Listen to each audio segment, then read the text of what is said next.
മുൻ മുഖ്യമന്ത്രി പിണറായി വിജയന്റെ വസതിയിലെ പരിശോധന കഴിഞ്ഞ് മടങ്ങുന്നതിനിടെ ഇഡി ഉദ്യോഗസ്ഥരെ സിപിഐഎം പ്രവർത്തകർ ആക്രമിച്ച സംഭവത്തിൽ പ്രതികരണവുമായി ബിജെപി നേതാവും എംഎൽഎയുമായ വി മുരളീധരൻ. ഇഡി ഉദ്യോഗസ്ഥരെ ആക്രമിച്ച സംഭവം ഗൗരവമുള്ളതാണെന്ന് വി മുരളീധരൻ പറഞ്ഞു. അതേസമയം ഇഡി പരിശോധനയ്ക്ക് പിന്നിൽ കോൺഗ്രസ് ബിജെപി ഡീലാണെന്ന ആരോപണത്തോടും അദ്ദേഹം പ്രതികരിച്ചു. വളരെ ഗൗരവമുള്ള ഒരു വിഷയമാണ്. കാരണം ഒരു കേസ് കഴിഞ്ഞ കുറച്ച് കാലമായിട്ടുള്ളൊരു കേസ്, ആ കേസിൽ അന്വേഷണം തടസ്സപ്പെടുത്താൻ വീണ വിജയന്റെ ഭാഗത്തു നിന്നും അന്നത്തെ കേരള സർക്കാരിൻ്റെ ഭാഗത്തു നിന്നും പല ശ്രമങ്ങളുണ്ടായി. KSIDC അടക്കം ഈ അന്വേഷണത്തെ തടസ്സപ്പെടുത്താൻ വേണ്ടി കേരള ഹൈക്കോടതിയിലും കർണാടക ഹൈക്കോടതിയിലും ഡൽഹി ഹൈക്കോടതിയിലും ശ്രമങ്ങൾ നടത്തി. മിനിയാന്ന് ഈ അന്വേഷണത്തിനെതിരായിട്ട് കേരള ഹൈക്കോടതിയുടെ മുമ്പിൽ ഉണ്ടായിരുന്ന തടസ്സവാദങ്ങൾ ഹൈക്കോടതി തള്ളിക്കൊണ്ട് എൻഫോഴ്സ്മെൻറ്റ് ഡയറക്ടറേറ്റിന് ഈ കേസുമായിട്ട് മുന്നോട്ട് പോകാം എന്നുള്ള അനുവാദം കൊടുത്തതിൻ്റെ അടിസ്ഥാനത്തിലാണ് എൻഫോഴ്സ്മെൻറ്റ് ഡയറക്ടറേറ്റ് ഇന്നലെ ഈ അന്വേഷണവുമായി ബന്ധപ്പെട്ട് 10-12 സ്ഥലങ്ങളിൽ അവർ ഒരു തെരച്ചിൽ നടത്താൻ വേണ്ടിയിട്ട് പോയത്. അന്ന് മുഖ്യമന്ത്രിയായിരുന്ന ശ്രീമാൻ പിണറായി വിജയൻ നിയമസഭയിൽ അദ്ദേഹം പറഞ്ഞത്, ഇതുപോലത്തെ കേസുകളൊന്നും ആരെയും പരിഭ്രാന്തരാക്കില്ല. കാരണം മടിയിൽ കനമുള്ളവന് മാത്രമേ വഴിയിൽ ഭയക്കേണ്ടതുള്ളൂ. പിണറായി വിജയന് പരിഭ്രാന്തി ഇല്ലെങ്കിൽ ഇന്നലെ പാർട്ടി പ്രവർത്തകരെ ഇറക്കിവിട്ട് എൻഫോഴ്സ്മെൻറ്റ് ഡയറക്ടറേറ്റിൻ്റെ ഉദ്യോഗസ്ഥന്മാർക്കെതിരായിട്ട് അക്രമം അഴിച്ചുവിടാൻ അതിൻ്റെ കാരണം മടിയിൽ കനമുണ്ട് എന്നുള്ളത് കൊണ്ടാണോ എന്നുള്ളതാണ് എനിക്ക് ചോദിക്കാനുള്ളത്. രണ്ടാമത്തെ കാര്യം, ഇന്നലെ ഈ അക്രമം അഴിച്ചുവിട്ട ആളുകൾ അവർക്കെങ്കിലും അറിയാമോ ഈ CMRL വീണ വിജയന് നൽകിയിട്ടുള്ള മാസപ്പടി, ആ മാസപ്പടി എന്ത് സേവനം വീണ വിജയന്റെ കമ്പനി CMRLന് നൽകിയതിൻ്റെ അടിസ്ഥാനത്തിലാണ് ഈ പണം നൽകിയിട്ടുള്ളത്? കാരണം മാർക്സിസ്റ്റ് പാർട്ടി ആ കാര്യം വിശദീകരിച്ചിട്ടില്ല.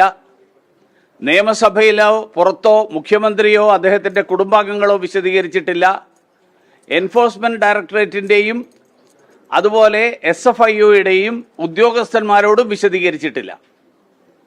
അങ്ങനെ വിശദീകരിക്കാത്ത സാഹചര്യത്തിൽ ഏതാണ്ട് 130 കോടിയുടെ ഫേക്ക് പേയ്മെൻറ്റ്സ് നടന്നു എന്നാണ് ED കണ്ടെത്തിയത്. അതിൻ്റെ അടിസ്ഥാനത്തിലുള്ള മണി ലോണ്ടറിങ് വകുപ്പുകളുടെ അടിസ്ഥാനത്തിലാണ് ഈ അന്വേഷണം നടക്കുന്നത്. SFIയുടെ കേസുമായിട്ട് ഇതിനൊരു ബന്ധമില്ല. ഇത് എൻഫോഴ്സ്മെൻറ്റ് ഡയറക്ടറേറ്റിൻ്റെ പ്രത്യേക കേസാണ്. അപ്പോൾ ഈ കേസിനെ ഉദ്യോഗസ്ഥന്മാരെ ആക്രമിച്ച് അന്വേഷണം തടസ്സപ്പെടുത്താം എന്നുള്ള കേരളത്തിലെ CPMന്റെ പതിവ് സമീപനം, ആ പതിവ് സമീപനം എൻഫോഴ്സ്മെൻറ്റ് ഡയറക്ടറേറ്റിനോട് എടുത്തു കഴിഞ്ഞാൽ കളി വേറെയായിരിക്കും എന്നുള്ള കാര്യം ഒരുപക്ഷെ അവർക്ക് ഇതുവരെ തിരിച്ചറിഞ്ഞിട്ടില്ല. അവർക്ക് സംശയമുണ്ടെങ്കിൽ അവർ പരിശോധിക്കേണ്ടത് ഇന്ത്യ സഖ്യത്തിലെ അവരുടെ കൂട്ടാളിയായിട്ടുള്ള തൃണമൂൽ കോൺഗ്രസിൻ്റെ ഇതേപോലത്തെ സമീപനം ബംഗാളിലെടുത്തപ്പോൾ ആ ബംഗാളിൽ പിന്നീട് എന്തുണ്ടായി എന്നുള്ളത് അവർ പരിശോധിച്ചു കഴിഞ്ഞാൽ അവർക്ക് നല്ലത് എന്നേ എനിക്ക് പറയാനുള്ളൂ.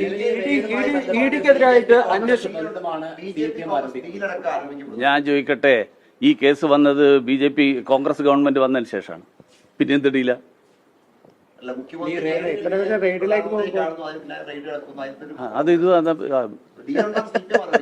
ഞാൻ പറയട്ടെ, CPMകാർ പല തമാശകളും പറയാറുണ്ട്. CPMന്റെ സംസ്ഥാന സെക്രട്ടറി അടക്കം കോമാളി വേഷമാണ് മാധ്യമങ്ങളുടെ മുന്നിൽ കിട്ടുന്നത് എന്ന് ഞാനല്ല പറഞ്ഞത്. നിങ്ങൾ റിപ്പോർട്ട് ചെയ്തത് അവരുടെ പാർട്ടി യോഗങ്ങളിൽ പറയുന്നു എന്നാണ്. ഇപ്പോ പാർട്ടി അണികൾ പറയുന്നത് ഈ കോമാളി വേഷം കെട്ടി ജനങ്ങളെ തെറ്റിദ്ധരിപ്പിക്കുകയായിരുന്നു CPMന്റെ സംസ്ഥാന സെക്രട്ടറി എന്നാണ്. അപ്പോൾ ഇതുപോലത്തെ വാദങ്ങൾ, അതായത് ഈ കേസ് എന്തുകൊണ്ട് ഈ റെയ്ഡ് ഇത്ര വൈകി മാർക്സിസ്റ്റ് പാർട്ടിക്ക് അറിയാം, കേരള ഗവൺമെൻറ് അറിയാം. കഴിഞ്ഞ 4 കൊല്ലമായിട്ട് ഈ 3 കോടതികളിൽ ഒന്നിനു പിറകെ ഒന്നായിട്ട് തടസ്സവാദങ്ങൾ ഉന്നയിച്ചുകൊണ്ട് അന്വേഷണത്തെ തടസ്സപ്പെടുത്താൻ ശ്രമിച്ചു. മടിയിൽ കനമില്ലാത്ത ആൾക്കാർ നിയമത്തിന്റെ വഴിയിലൂടെ നേരിട്ടൂടെ? എന്തിനാ തെരുവിലിറങ്ങി പ്രതിഷേധിക്കുന്നത്? തെരുവിലിറങ്ങി ഉദ്യോഗസ്ഥന്മാർക്കെതിരായിട്ട് അക്രമം ഒഴിച്ചുവിടുന്നത്? അപ്പം അതിനർത്ഥം എന്താ വെച്ചാൽ ഇതിൽ മടിയിൽ കനമുണ്ട്, പല രേഖകളും പുറത്ത് കണ്ടു കഴിഞ്ഞാൽ വലിയ പ്രശ്നം ഉണ്ടാകുന്ന രേഖകൾ കൈവശമുണ്ട്. അതുകൊണ്ടായിരിക്കണമല്ലോ ഇ ഡി ഉദ്യോഗസ്ഥർക്കെതിരെ ഇപ്പോൾ നടത്തുന്ന അക്രമത്തിൽ അന്വേഷണം നടത്തുന്നത് കേരള പോലീസാണ്. ആ അന്വേഷണം കേന്ദ്ര ഏജൻസികൾക്ക് പോകണം എന്നൊരു ആവശ്യമുള്ളൂ. അല്ല, ക്രമസമാധാന പാലനം. കാരണം ബംഗാളില് CBI ആയിരുന്നു ഈ സന്ദേശ് കാലിയിൽ ഇ ഡി ഉദ്യോഗസ്ഥർക്കെതിരെ അക്രമം നടന്നപ്പോൾ അന്വേഷണം നടത്തിയത്.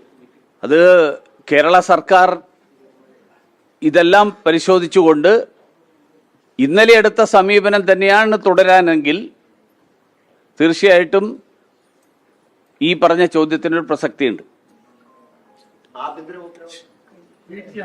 ഈ ആഭ്യന്തര വകുപ്പിന്റെ വലിയ വീഴ്ചയല്ലേ? ആഭ്യന്തര വകുപ്പ് തിരുവനന്തപുരത്ത് ബേക്കർ ജംഗ്ഷനിൽ ഇത്രയും വലിയൊരു അക്രമം രാവിലെ മുതൽ വൈകുന്നേരം വരെ നടക്കുക എന്ന് പറഞ്ഞാൽ കേരള പോലീസ് എവിടെ പോയി ഒളിക്കുക? തൊട്ടപ്പുറത്തുനിന്ന് നന്ദാവനം ക്യാമ്പിൽ 100 കണക്കിന് പോലീസുകാർ വെറുതെ ഇരിക്കുകയല്ലേ? അവരവിടെ തയ്യാറായിട്ട് നിൽക്കുകയല്ലേ? ആ തയ്യാറായിട്ട് നിൽക്കുന്ന ആളുകളെ കേന്ദ്ര ഏജൻസിയുടെ അന്വേഷണം നടക്കുമ്പോൾ ആ അന്വേഷണത്തിൽ അക്രമം അഴിച്ചുവിടുന്ന ആളുകളെ നേരിടാൻ എന്താ നിയോഗിക്കാതിരുന്നത്? അപ്പോൾ കേരള ഗവൺമെന്റിന്റെ ആഭ്യന്തര വകുപ്പ് ഒന്നുകിൽ ഇപ്പോഴും പോലീസ് രമേശ് ചെന്നിത്തലയുടെ നിയന്ത്രണത്തിൽ വന്നില്ല, സതീശന്റെ നിയന്ത്രണത്തിൽ വന്നില്ല എന്ന് സമ്മതിക്കേണ്ടി വരും. അല്ലെങ്കിൽ ഇന്ത്യ സഖ്യം ഇത്രയും കാലം എന്താ നിങ്ങൾ അന്വേഷിക്കാത്തത്, എന്താ റെയ്ഡ് നടത്താത്തത് എന്ന് ചോദിച്ച ആൾക്കാർ റെയ്ഡ് നടത്താൻ വരുമ്പോൾ അവർക്ക് ഇന്നലെ വരെ എടുത്ത സമീപനമല്ല ഇന്നുള്ളത് എന്ന് ജനങ്ങൾ മനസ്സിലാക്കും.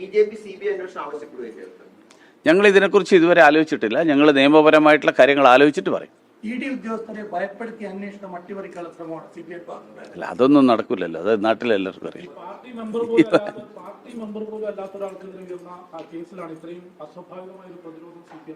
അതെ, അത് പാർട്ടി മെമ്പർ അല്ലെങ്കിലും അത് അവസാനം എത്തുക എവിടെയായിരിക്കും എന്നുള്ള കാര്യം അവർക്ക് ഉറപ്പുള്ളത് കൊണ്ടായിരിക്കും. കാരണം വീണ വിജയൻ എന്ന് പറയുന്ന ഒരു സ്വതന്ത്ര വ്യക്തി ആണ് എന്നുള്ളതിൻ്റെ അടിസ്ഥാനത്തിലല്ലല്ലോ ഈ പണം പോയിട്ടുള്ളത്. ആ വീണ വിജയൻ അവരുടെ ബന്ധുത്വത്തിൻ്റെ അടിസ്ഥാനത്തിൽ തന്നെയാണ് ഈ പേയ്മെന്റ് മുഴുവൻ നടന്നത് എന്നുള്ളത് വളരെ പകൽ പോലെ വ്യക്തമാണ്. അതുകൊണ്ട് സ്വാഭാവികം ഈ തരത്തിലുള്ള ഇഷ്യൂസ് അല്ല, അത് തന്നെ വളരെ വ്യക്തമാണല്ലോ. മാർക്സിസ്റ്റ് പാർട്ടിയുടെ ഉന്നത നേതൃത്വത്തിന് ഈ കാര്യത്തിലുള്ള പങ്കിനെക്കുറിച്ച് പങ്ക് എന്താണ് എന്നുള്ളത് അതിൽ നിന്ന് വളരെ വ്യക്തമാണ്. ധാരാളം മുതിർന്ന നേതാക്കന്മാരുണ്ടായിരുന്ന കാലത്താണ് ഞാൻ മന്ത്രിയായത്. അല്ല, ഞാൻ പറയട്ടെ, എന്നേക്കാൾ മുതിർന്ന നിരവധി നേതാക്കന്മാർ പാർട്ടിയിലുള്ളപ്പോൾ തന്നെ പാർട്ടി എന്നെ MP ആക്കാനും മന്ത്രിയാക്കാനും തീരുമാനിച്ചു. ഭാരതീയ ജനതാ പാർട്ടി ചെയ്യുന്ന കാര്യങ്ങൾ പാർട്ടിയുടെ താല്പര്യത്തിൻ്റെ പരിഗണനയുടെ അടിസ്ഥാനത്തിലാണ് അത് തീരുമാനിക്കുന്നത്. അതുകൊണ്ട് ഞങ്ങൾ 3 പേരിൽ ആര് നേതാവായാലും ഞങ്ങളെല്ലാവരും ഒരുമിച്ച് ഈ ഇന്ത്യ സഖ്യത്തിനെതിരായിട്ട് നിയമസഭക്കകത്ത് പോരാടും.